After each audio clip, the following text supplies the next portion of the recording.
Roth conversions can be a huge benefit for investors and retirees. In fact, we help a lot of our clients with them every year.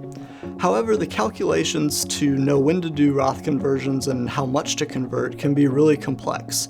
We've seen a lot of mistakes in other Roth conversion plans that have resulted in thousands of dollars in extra taxes and lost benefits. Here's a few of the common mistakes we see with other Roth conversion plans.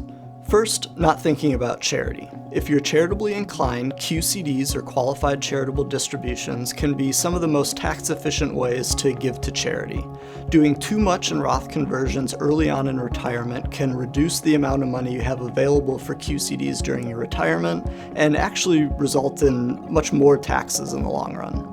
Next, triggering IRMAA, or the Income-Related Monthly Adjustment Amount. This is a surcharge that's added to your Medicare premium each month and can result in thousands of dollars per year for a retired couple.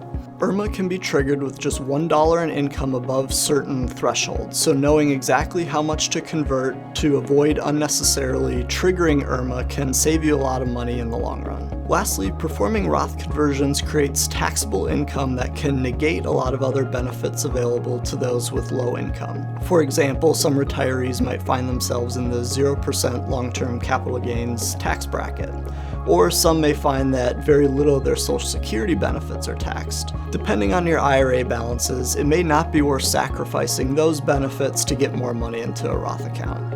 Roth conversions can be a tremendously valuable tool for many, but the calculations can be complex. So make sure you understand the consequences of doing Roth conversions, and if you don't, reach out to a financial advisor who can help you.